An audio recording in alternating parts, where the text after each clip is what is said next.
By the end of this video, you will be a god. Whether it's Lego, household items, crafts, toys, food, or even proper armatures. With stop motion, you can give life to inanimate objects. And once you learn the methods, you too will be able to grant being to whatever you wish. But let them remember that the Lord gives and the Lord takes away. So there are 8 principles of stop motion animation, and once you know them, you can make anything look good. But they come later. So you can use whatever you wish to film with: a phone, a DSLR, or a webcam. If you're using a phone, you'll need a tripod and a phone mount, or a DIY phone holder, instructions for which are in the description below. And then you'll want to install one of these. If using a DSLR, you'll want to tether it to a computer using a lead and then get a compatible software for taking photos like one of these.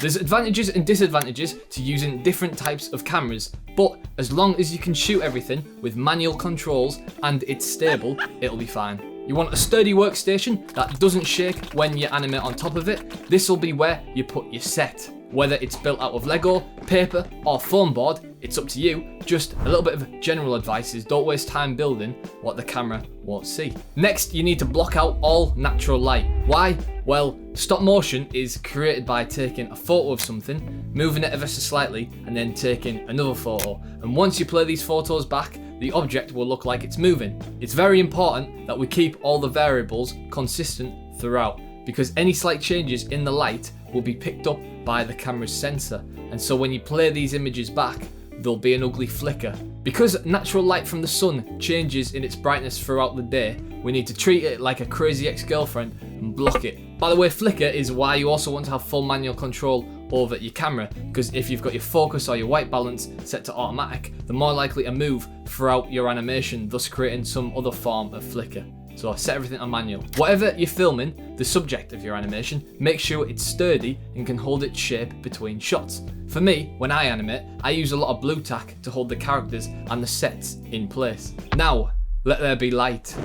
You can use desk lamps, LED panels, mini LEDs, torches, whatever you can get your hands on. Just make sure that the light sources are continuous, and if you use multiple lights, make sure that their Kelvin values match so you get an even colour temperature. It's a very good idea to test the lights that you're going to use. That's where you switch them on and take a few photos of the light that they output and then play those photos back. They fail the flicker test if there's flicker. Set your lights up where you have 2 coming in from the front and 1 as a backlight. That way you get a nice even coverage. This is a basic 3-point lighting system and it's only a suggestion. You can play around and experiment however you wish. Introduce shadows, different colours, or whatever you like depending on what your scene or story is. Now turn on your camera, open the software of your choice and compose your shot. But just before you begin animating, you'll want to consider FPS, which stands for frames per second. Now this is how many pictures you take per second of animation. As a beginner, I'd recommend you try 10 frames per second, 10 pictures per second. Personally, I like to animate at 15 frames per second. The reason you want to make this judgment before you animate is so that you can make decisions regarding timing. A general rule of thumb in animation is the more pictures you take of an action, the longer it'll be, and the fewer pictures, the quicker the action will be. So now you can begin animating. And I'm sure you're aware that you take a photo, move the subject a little bit and then take another photo. That's how you do stop motion. But you might have tried it a few times and the results may vary in quality. My first animations were always choppy and slow, but if I'd have known about these principles of animation that I'm about to tell you, I'd have progressed far, far quicker. As promised, I'll now share them with you. Ease in, ease out. So movements should start slow, build up in speed, and then end slowly. This is the foundation of all movements that you animate. Whether it's an arm raise or a car crash, they should all ease in and ease out. Without following this natural law, you'll be inviting jittery, choppy moves to arrive in your films. Anticipation. This is where a subject prepares for a movement before actually doing it. Like if a hero was sprinting away, they'd maybe wind back before they do it. It allows the audience to have a split second to register what's going on before the movement actually happens. Follow through. This is where the subject absorbs the movement after the main action. For example, if a superhero was flying and they landed, they'd bend the knees to absorb that momentum, allowing the audience to register what's just happened. Arcs. This is the idea that objects move along curved paths. They gain and lose momentum, and the shape of an arc is determined by the speed and weight of the object. An arc can be tall and narrow, or long and curved. Exaggeration. This is all about hyperbolizing an action or an emotion to make it obvious to the viewer what's occurring. So because animation is a visual medium, over-the-top moves contribute to the cartoony entertainment factor that they provide. You can exaggerate, for example, movements, the size of objects, and character expressions. Squash and stretch. A form of exaggeration, it's the idea that in life, only hard, solid objects remain the same shape when they're in motion or under impact, while objects with more elasticity often distort depending on what's going on around them. The classic example used to display this principle is a bouncing ball. The ball is in its usual form when it's dropped, it then squashes under impact of hitting the ground, and then it stretches as it bounces back up and squashes again. As it loses energy, the ball reverts back to its original state. Overlapping action. Now this is all about how we move different parts of ourselves with different timings. Our actions don't all begin at the same time and end at the same time. They all overlap. This is how you should be thinking when you're bringing life to your animated puppet. You'll have your main action in a scene, but within that main action, there might be another action with slightly different timing. For example, if we look at this T-Rex roaring, there are 3 main movements which are overlapping. The axis of its body, its head turning and roaring, and its tail moving erratically. These 3 moves have 3 different timings.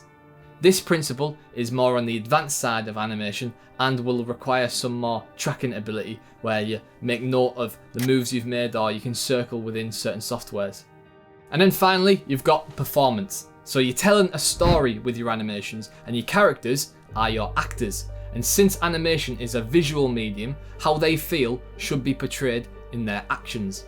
So with performance, think physicality or body language. How would a person who is sad move compared to someone who is happy and excited? So I imagine someone who is sad would move slowly, maybe hang the head. Someone excited would be jumping full of joy and energy. Someone shy would move slight and small, body parts contracted together. Even if you're not animating with a humanoid figure, the movement of the subject should always be indicative of the feeling. Within performance, you can implement something called secondary action. Now this is where another thing is going on within the main action. Like if a character is walking, how their arms swing can be telling of how they're feeling. If it's slow, they could just be on a nice little stroll. If they're swinging erratically, they could be scared or jolly.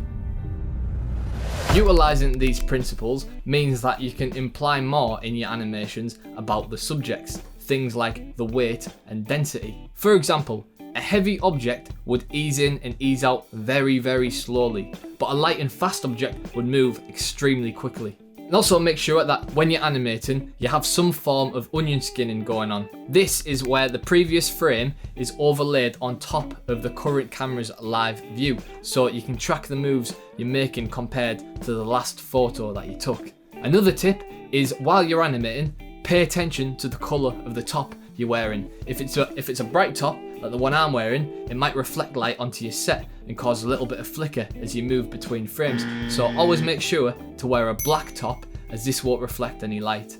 So once you've shot your scene, you can edit the video directly in the Stop Motion Studio app, or you can take the image files and put them into one of these, where you'll import them as an MP4 or as an image sequence, and then you'll be able to do your video editing, adding sound effects, voiceovers and music. Now I like to record a lot of the sounds myself, but you can find plenty online from Freesound or YouTube Audio Library.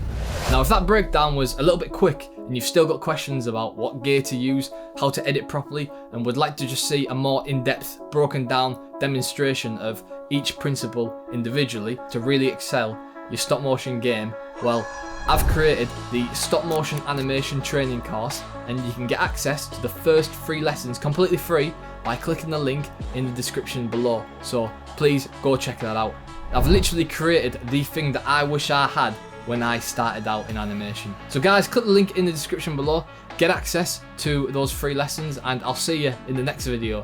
I'll probably do something about editing or whatnot, I've not decided yet, but make sure you like and subscribe so you see whatever I do decide to do. Thank you for watching.